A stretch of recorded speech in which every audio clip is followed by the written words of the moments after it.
Good morning. Thank you for joining me for another 5 good minutes with the Word. I'm Barry Bryson, and we're going to finish the text of Colossians today. We're going to take a session to read Philemon again because of the connection and to just talk about Philemon. It may take two to sum up the two letters together. But we did a long study of Philemon not too many months ago, so we're not going to repeat that right now. If I had managed my time better, we'd have done them together as a part of one long in-depth study. But I was not that good of a manager of my curriculum or my time. Okay, Colossians chapter 4, verse 15. Paul has just given the greetings of the people that are with him. Now he's going to greet the people he knows there.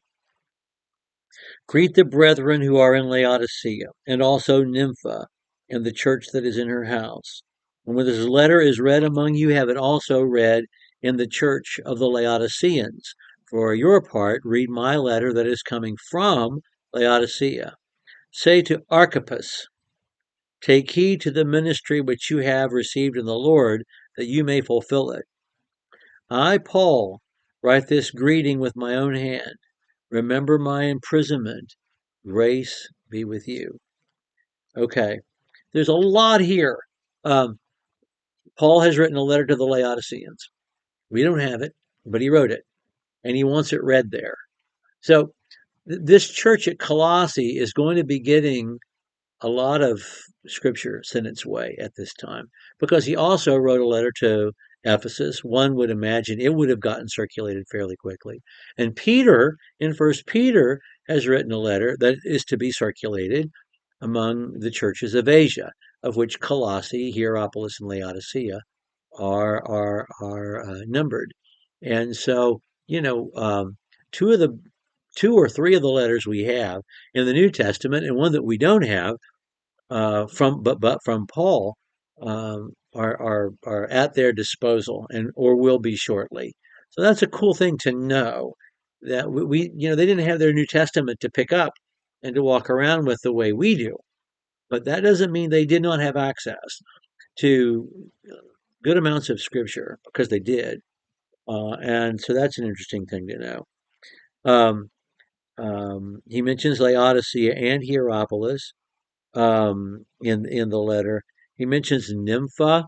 Some versions have Nymphos, whether it's the oldest texts have the feminine form of the name, and it's a much more common feminine name than it is a male name, although it's probably true if a scribe is going to make the mistake, he'd probably make the mistake of making it a man instead of making it a woman. And so it's almost certain that he's talking about Nympha, a woman who hosts a congregation in her home in Laodicea. And so he sends her greetings too. Anyway, or maybe Hierapolis, or maybe one of the congregations that's there in Colossae. Maybe there's more than one congregation in Colossae. Maybe the main congregation is the one that's meeting in Philemon's house, and then there's a second congregation that's smaller, maybe not exactly in Colossae, but outside that Nympha hosts. But he sends greetings to Nympha and the church that is in her house. Let's talk about house churches for a minute. People would have had a home large enough to accommodate a number of people. The homes would have been built, um, some of the larger homes, not the smaller homes, not the one room homes with a roof that would have been the most common among people. But if someone who had a little bit more means, they might have had 3 rooms built around a courtyard, and the courtyard would have been a good meeting place for a congregation at this time in the middle part of the first century. And so that's what we're talking about. These are people, sitting in a courtyard on a Sunday evening, more likely than a Sunday morning, having worship together. Um, when this letter is read among you, send it to the Laodiceans and read their letter too.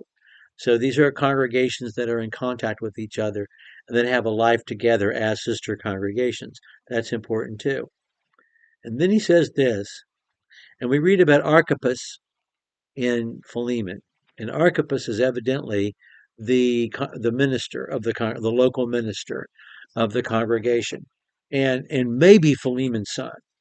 There has been speculation based upon the wording of the letter to Philemon that Archippus is Philemon's son. Don't know. He's the preacher there. And this verse is about his ministry. And he says to I want you to say to Archippus, and he's saying it publicly. Whoever's reading this, maybe it's Archippus reading it, or maybe it's Tychicus reading it to everybody. I would suspect it would be Tychicus or Onesimus. Say to Archippus, do your job. That's what he says. Do your job. Take heed to the ministry you've received in the Lord and fulfill it. I want you to do your job. I mean, Timothy in 2 Timothy gets a whole letter, Paul saying to Timothy, stop being ashamed of me and do your job. Um, but, but Archippus gets it here in this one line. And I really believe this has to do with Onesimus. I really think Philemon is the big dog. He's the host of the congregation. He's been a Christian a long time. He and Paul have a history. He's been a minister, a mission, in the Word. He's been a co-worker of Paul's. I think that the big dog at this church is Philemon. And I think that Philemon doesn't want to set Onesimus free.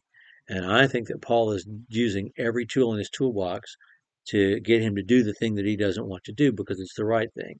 And I think one of those things is saying to the preacher, you do your job. Don't be bullied by anybody. You just do your job. I love that verse. I love that verse so much, especially as a local minister. Say to your local minister, do your job.